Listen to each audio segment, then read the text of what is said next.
What's up, people? Hope everyone's well.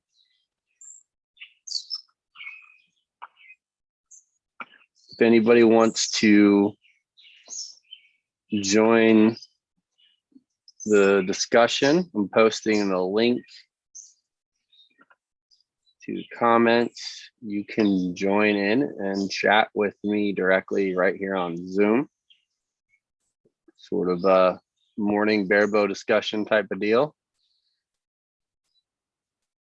I'm gonna quick put that in the comments. One who wants to join, click link to come on video. Wait till I see you got 4 viewers. I don't know who that is though.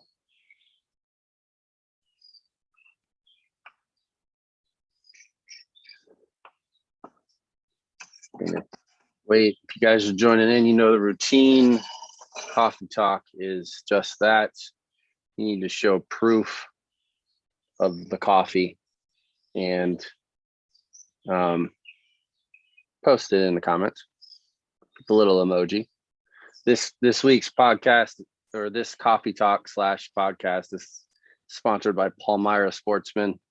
Good old boy Jeff Arts at Palmyra, the location of the new Eastern. I got this during the winter indoor series where Demmer once again beat me. He barely beat me, only by a few points this time, but I shot great. He shot terrible. Because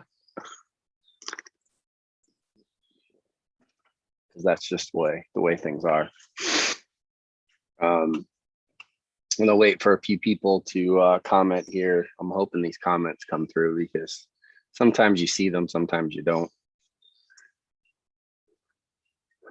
And if you do join the Zoom, which is cool, make sure you put in the comment that you're going to join, just because I have to flip back and forth then from the web browser to actual Zoom. So like I said, you can join in for the conversation, but you'll have to chat on Zoom, not on what you call it, on the Facebook. You have to make sure that volume is turned down. But let me know. As we move forward, I want to chat a little bit about the discussion. Couple of things I wanted to bring up. So you guys may have been seeing some posts or information about a mental management study group. So that is happening. And what that looks like is, we did the podcast with Morton Sorland and Jens Fudge, the author of Choose to Be a Winner. And I guess there's a lot of people who, probably have either bought multiple archery mental management books or just mental management books in general. And, you read it, maybe don't quite get it, or just lack the motivation or the discussion to get through it. So what we decided to do is to team up and provide a study group for competitors or coaches, really. That's going to start probably in July. It's going to be, we're tentatively thinking like 4 to 6 nights. It depends on how long it takes to get through the book. But we're going to read the book as part of the study group and apply it to your archery game. So, what does that look like for you guys? You buy the book through Lancaster, through Amazon, through Jen's website, choosetobeawinner.com, I think it is. And then, essentially you're going to have access to his knowledge as we go through the book and he highlights points. I'm going to facilitate as well as basically act as a coach through the study group as well. So it's kind of, there's going to be a bunch of things. There's a you don't have to pay anything other than for the book. And then there's like a $20 per class, call it a whatever fee, to join in and be part of the group discussion. I mean, it's $20. But you don't have to attend every session. You attend as many sessions as you want, attend one and done. It's entirely up to you. But so that leads to another thing, that I've started a Patreon page for YouTube and for everything, the Barebow project. Anybody who's on a subscriber to the Patreon page, whatever you are a subscriber to in regards to helping keeping content rolling and opportunities available, if you go to, and I'll post that actually in the comments here momentarily,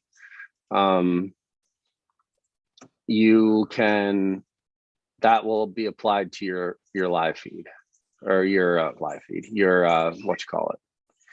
Why is this? Here it is. That will be applied to anything you want to do, classes, coaching, videos, video analysis, anything. I'm posting that link in the comments as well. So just a little tidbit there. There's a couple tiers for support, and it's similar to what others are doing on YouTube, and it's about time that we get on board with that. I'm sporting one of my favorite tees today in support of some special people. You know who you are. We have some members from the LGBTQ community, so we appreciate you and support you. Now, to get into where the whole term doubt bombs comes from, I'm surprised that nobody's giving me the coffee emoji. What is going on? Because everyone is busy. Nobody wants to talk. Maybe it's just me. I do have 9 viewers though, so kudos to whoever you are. If you don't have coffee, that's okay. That's just like the routine that we do. So what I wanted to talk about doubt bombs, for those of you who don't know, I guess last year this time I was doing that group reset and it was going good. I lost a lot of weight and stuff like that, put quite a bit back on, but I lost a ton of strength when I did it. I did it right before nationals. Probably wasn't the wisest decision, like the timing of it. Probably should have started it earlier, but that's just when it started, so it is what it is, right? So this year, but I've been jonesing. I started running again like weeks ago, and eating clean and stuff. I actually started fasting again, but I was like, gosh, I don't want to do this. Like, I hate starving myself and hate feeling weak. So, started that, and then started running again at the same time, and running sucks when you're fasting. So decided to, I wanted to go back to what I always enjoyed doing, which is working out, eating smarter. That's it. Well,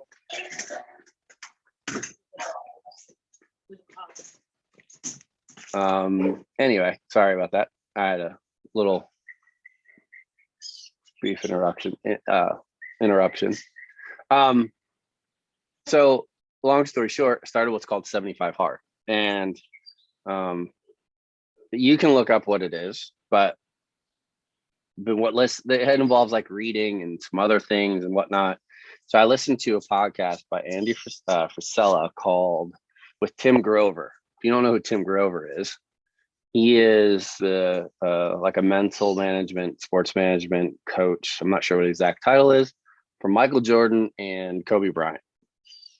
And, we were talking about some things, or he's talking about some things in that podcast with Andy. Did you get it? Which way did it go? It was that way. There's people out. So. Oh, there is. Sorry, my wife was in the office and saw a dog running down the street and was trying to make sure it didn't get hit by a car. And anyway, so in this episode, Tim Grover was talking about just things in regards to the way that he worked with Jordan, especially Kobe. And one of the concepts, and I mean, one of the concepts of what the discussion was is like how we create doubt ourselves.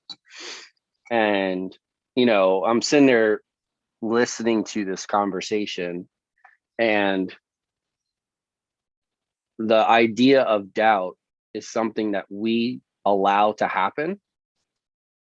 And it starts with the very first day that you officially decide that you are going to go shoot a tournament. Now, I get that there's people out there that shoot archery for the sake of shooting archery and just having fun. I think we all support that. But there's a lot of people that toy around with like wanting to be really good, or wanting to be competitive, or wanting to be like the top in the country. And you have to align your goals with your willingness to work. And I think that's where there's like this misconception where people are like, oh, I want to do mental management work, and I really want to work on my form, and I want to do this. But do you? And are you prepared to put in the work that it takes in order to be that good? Like, I don't think people totally understand the amount of arrows that the best shooters in the world, the barebow world, the amount of arrows that they shoot and how they shoot them. Because like, not only do they have to be, every arrow must be purposeful, but every arrow is a competition. Every arrow you shoot, every drill you do is in pursuit of perfection. It's not just this idea of, well, if I'm going to shoot, I'm going to get better, right? So listening to this podcast, and again, if anybody, I'm going to just revert back. If anybody, well, I got one guest here. Looks like one of our friends from Indonesia. You gotta turn your video on. Spark Archery. Go ahead, man. Turn it on. You're joining me. This is a group discussion. It should come through here momentarily. You don't have to though. It's all good. 1 second.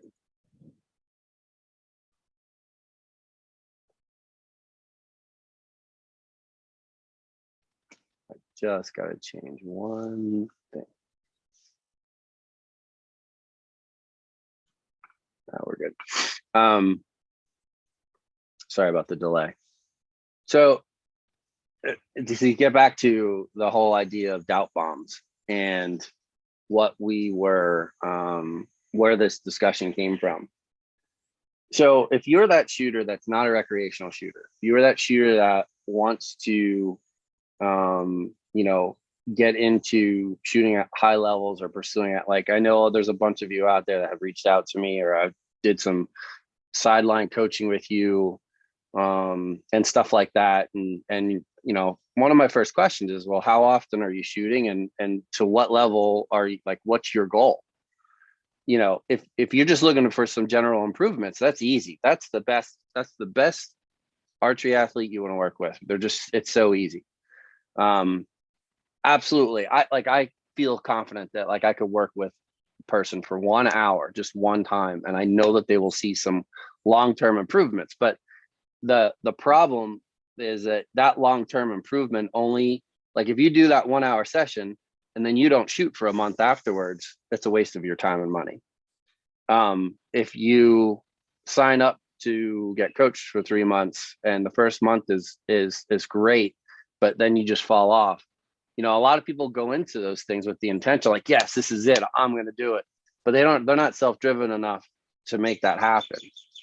And that's where these doubt bombs come in. This is where, like, if you are somebody who is shooting outdoor target nationals in August, and if you are going from now through, if you don't have a plan, like if your goal is the podium, but you don't have a plan, you are creating doubt bombs. And this is what happens. We create these bombs. They don't go off, but we plant bombs in our head from the day that we decide to go to a tournament.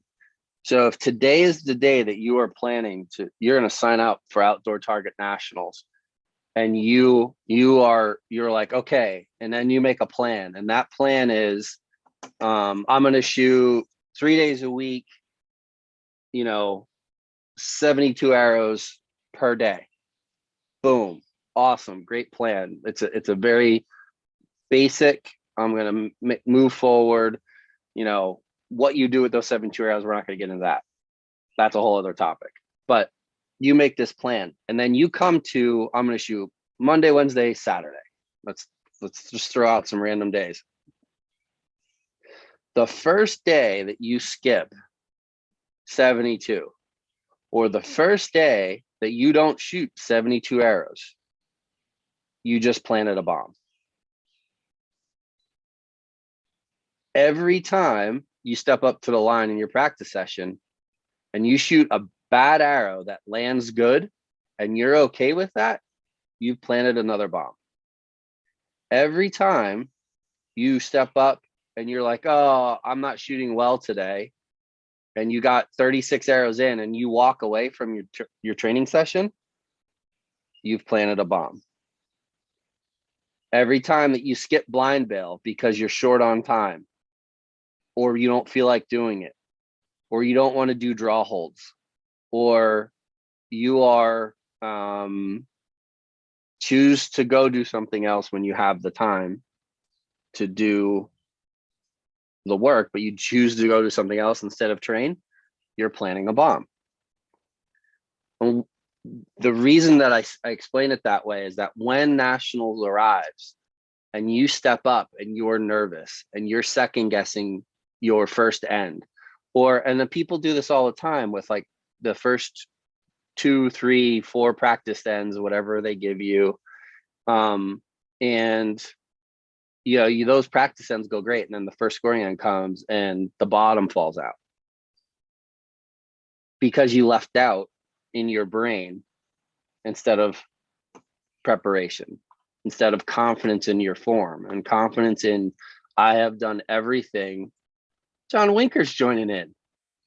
John, I hope you can turn your kit. There he is. Look at that bug. I don't know. I hope you guys can see Mr. Winker. Every time you guys do that stuff, there he is. They should be able to hear you, John. Turn your microphone on. Hold on, buddy. I clicked ask to unmute. Let's see if that goes through, pal. Hold on. There you go. Can you hear me? No, I don't hear you. Hold on. I might have to unmute. There you are. I got you. Hey. Morning. Yeah, just turn your volume down. Okay. There you go. Better. I guess what's happening is your mic is picking up me. Okay. Let me I don't have any mic'd headphones here. Well, you don't need to hear. Yeah, I don't know how that works. We'll figure it out. I'll put you further away. Or not. What's going on, man? I missed the last 4 minutes waiting to get into the meeting. Yeah, sorry about that. I don't see, I have to flip back and forth. It's on this weird delay.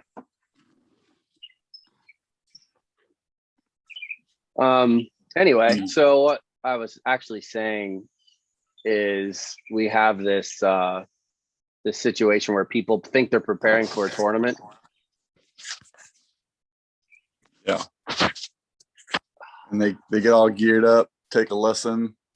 Yeah, hold on a second. This is driving me up a wall. Let me see if I can change my audio on this side.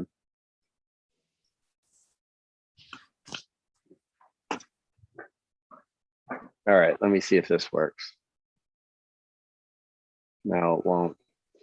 So what I'm trying to do, John, before we continue and people start losing interest in the conversation, is get the audio to work.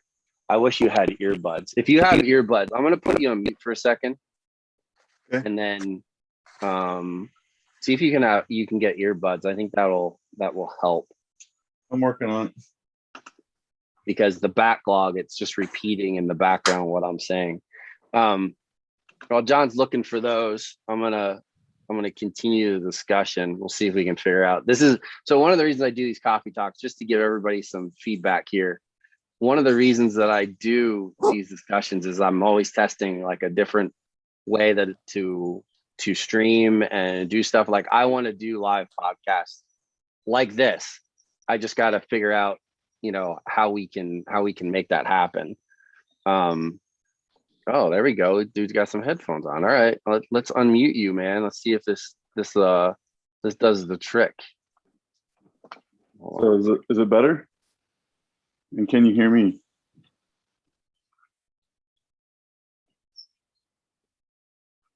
What do you think? Oh, there we go. I can hear you. You get any echo?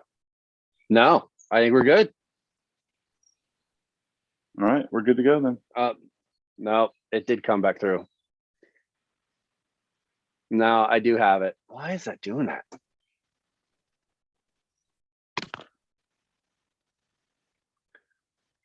Say something. It's so weird hearing myself repeat everything. Okay. I only have audio in the headphones, so I don't know. And I had to turn my volume down. Not picking you up.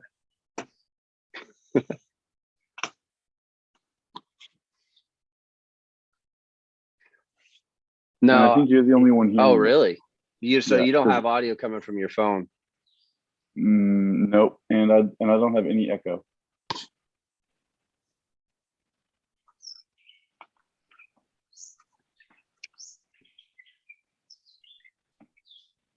Well, maybe it's just me then. Can somebody on the Facebook stream confirm whether or not we have echo? Maybe this will work. Hold on a second. All right, now I think we're good. I got it figured out. Perfect. All right. I was worried about that. Yeah, all right. So going back to the discussion, can you hear me now, John? Yep. All right, perfect. So yeah, so we were talking. You know who Tim Grover is? I do not. I was explaining that. That's probably the part that you missed. Hold on, I forgot about this. You better have coffee. If you're going all this trouble, you better have coffee on you. Actually, I'm drinking lemonade. I'm about to go out and spend a lot of time in the sun. Gotcha. He was the mental management sports coach for Kobe and Jordan. And I was listening to a podcast. If you would enjoy Andrew Frisella. Are you familiar with him? No. Look up the podcast, Andy Frisella. You will enjoy it tremendously. Trust me. It is right up your alley. So yeah, just look up the podcast when you have time. So Grover he's a mental management coach, and he was just talking about like their approach and the things that they were doing, and how how Kobe and Jordan just basically outworked people.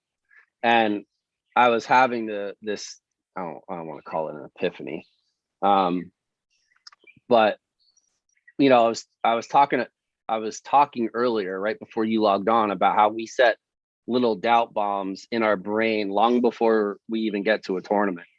And it's one of those things like a lack of preparation, not securing your hotel beforehand, not understanding the rules before you get there, not, having enough arrows, or, and for some people that might not affect certain people who have been doing it forever. Like certain things, they just kind of stream right past. But I'm talking for those people that are in their first 1 to 2 years of really trying to be a high-end competitor.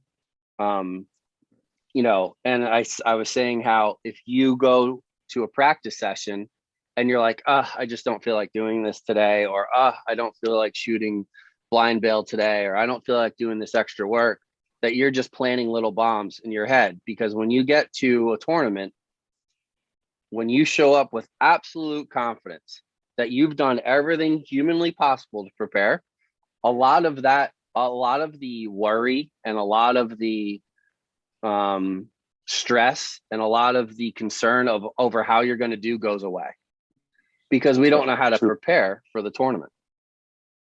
And that's, that's essentially, we're almost shooting ourselves in the foot before we even get to the tournament, to give yourself 100% chance of doing your best, not the best that necessarily gets you to the top of the podium.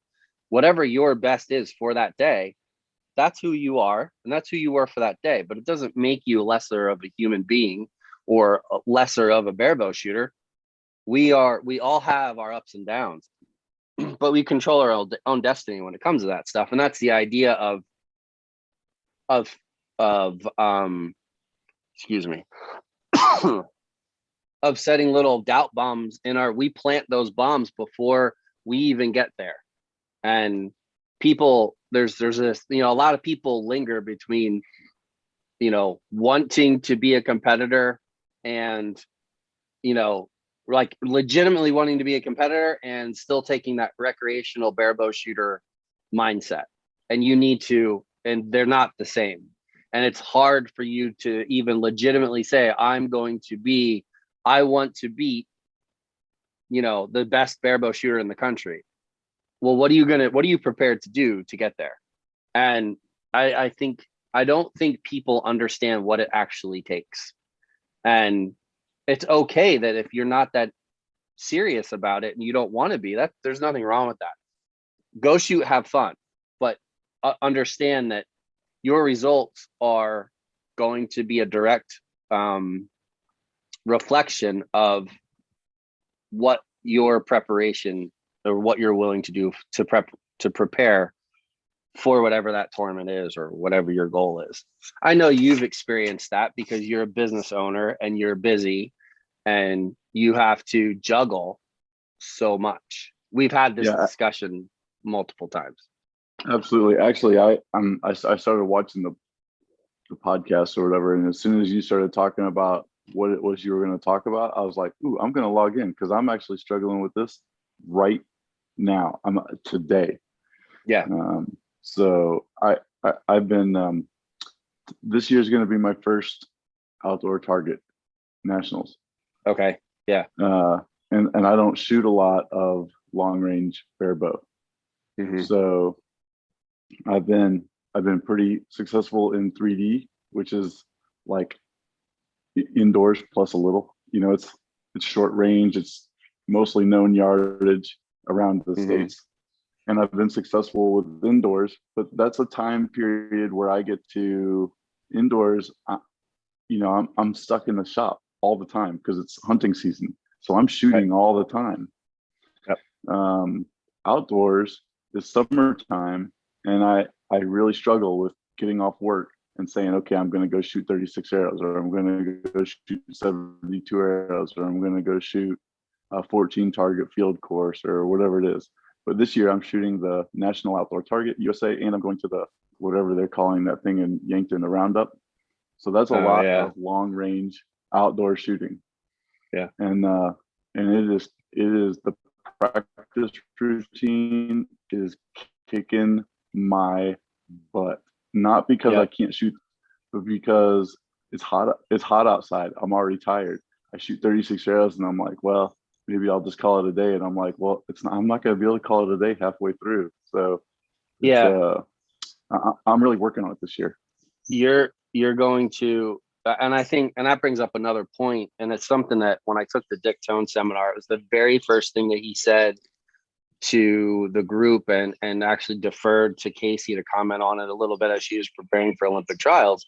And it was the idea of clean up your life, get all of your ducks in a row, and for you have a shop to run.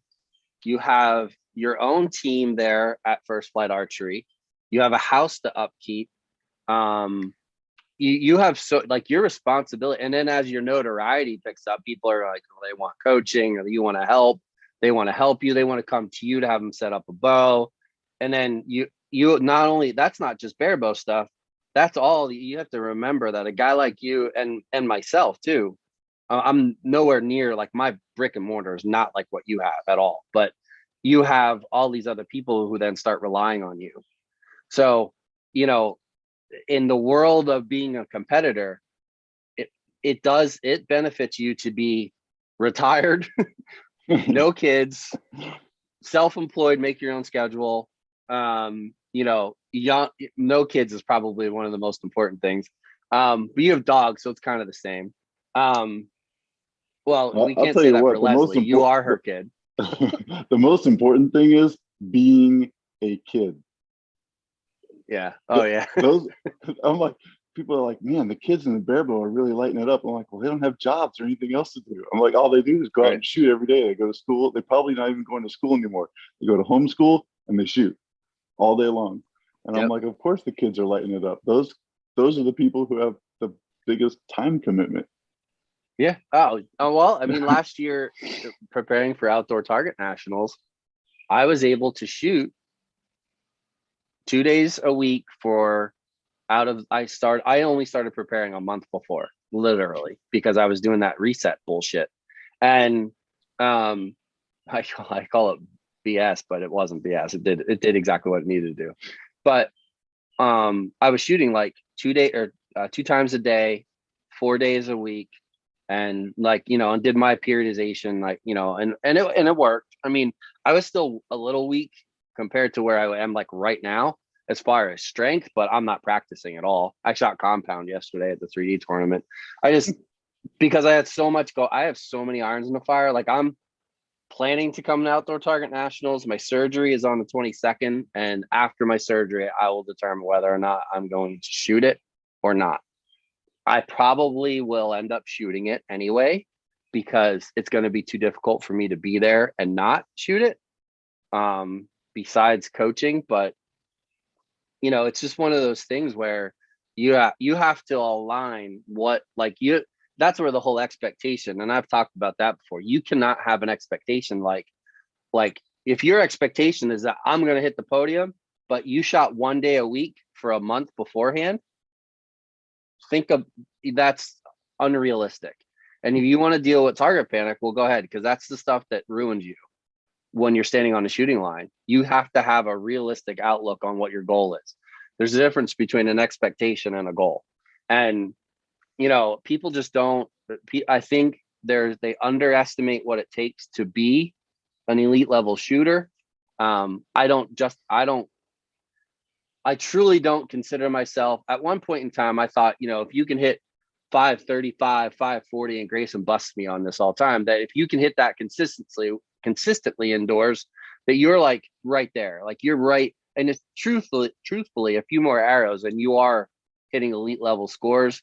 But elite level is really like 550 and above all the time. I don't think people understand what it takes to do that.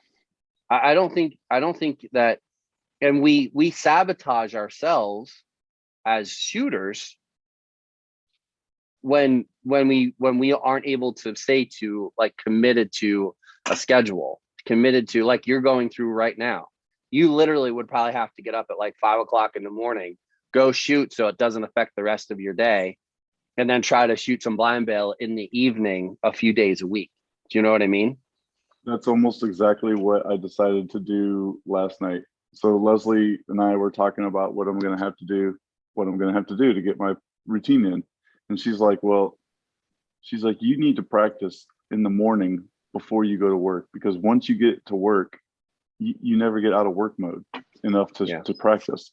She's like, you need to get up early, go shoot a 72 arrow round in the backyard right as the sun's coming up, and then go to work. And I was like, yeah, I don't see that any other option, because usually by the time I'm at work, it's over. I'm working until 8 o'clock or 8:30 at night, and then there's not enough light to shoot a 72 hour round. I can maybe squeak in 36, but it's in the dark, and shooting in the dark is not like shooting in the sun. No. And this is a little off topic, but those of you that are planning to do 2-a-days, I would recommend that you shoot 2-a-days, one in the morning, and your second one, make sure you're splitting morning, midday, and evening, those different times of the day, to shoot in different conditions. If it's raining on the day that you're going to shoot, make sure you go shoot in that rain. If it's windy, make sure you go shoot in that wind. Because I'll tell you, last year at Nationals, we had every ounce of weather that you could throw at somebody, we had it in those 2 rounds.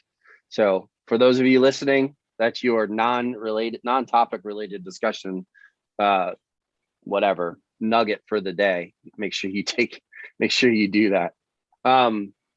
Yeah, man. I mean, I can totally understand what you're going through because I've been going through it for about 2 years. Yeah, well, and the whole reason we started talking about it was because I was like, look, if I don't get some practice in, there's no way I can shoot at the level I want to shoot at. And I don't want to get there and then be like, well, I'm going to be a top 8 shooter, right? That's what I think all the time. Like I think, well, I'm going to make top 8 all the time. I don't want to get there and then think, well, there's no damn way. Like, yeah, I don't have nearly the arrow count to do this. So I'm putting in my arrow count now. I'm figuring out my practice routine now, even though it is technically a little bit on the late side for me to do it. But I don't want to show up and then be on the line 36 arrows in and be like, I didn't put enough arrows in. Yeah. Oh, absolutely. And that's one of those. That's literally the definition of a doubt bomb. You planted that bomb. You're planting that bomb now. If you aren't going to take them steps, or if you're not preparing to take those steps, you've already planted it. It's already there. Whether that bomb goes off or not, that's on you. You know, are you going to fix it and you going to stay the course as you get closer to the tournament? Or are you going to continue to be like, oh, it's too late. I can only get in 36 arrows because I got home from the shop late. Or is it, no, I had this discussion with Frank. I need to go shoot these 36 because that's all I can get in. And that's the max amount of preparation I can do for this evening. Well, then you go do that. Because if you don't, you just planted another bomb. Yeah, I saw myself planting it and I was like, oh, no, I'm going to dig that son of a bitch back up. We're not doing that. I'm not planting that bomb. I'm getting the arrow work in this year. So, yeah, I mean, and also I think we, as we're still all relatively new Barebow shooters, I think we inherently want to stay at that high end level of competition all of the time. But it is much harder for us because we will fall back into patterns quicker than a Demmer, than a Grayson, than a Stonebreaker, because those guys have been doing it for so long. Like, so we, in some ways, like we almost have to work harder at this point because they've all put their time in. I don't think people understand how difficult it can be to stay at that high level of shooting when you're still relatively new. Like if you're 2, 3, 4 years in, 4 years is probably where you really start to get some consistency. You see a lot of people that will do a quick burst, real good. I can say that I was one of them, and then if you don't continue to practice at that level, you will dip, and you have to accept it and realize, like, I created that monster because I know what my preparation was. I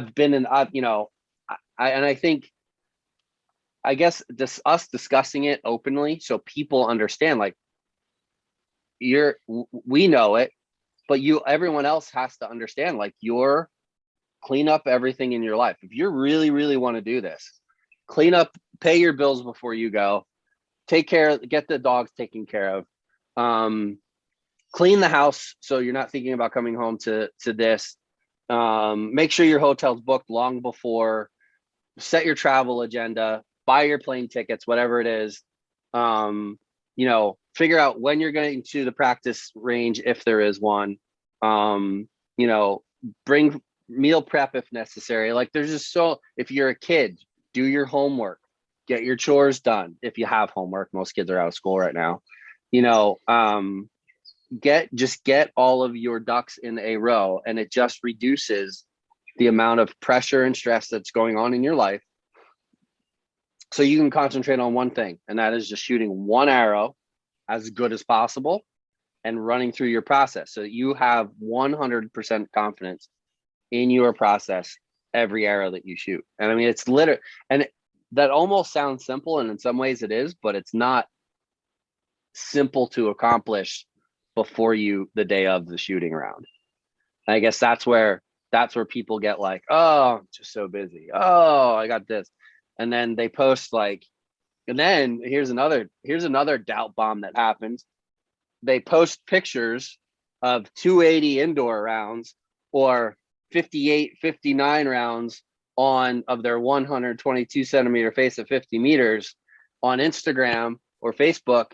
And they're like, oh yeah, I'm shooting great, blah, blah, blah. And it was the one end out of 12 that actually all the arrows were in the gold. And then they're creating this persona that's the way they're shooting on every end. I'm like, I just want to be like, all right, let's see.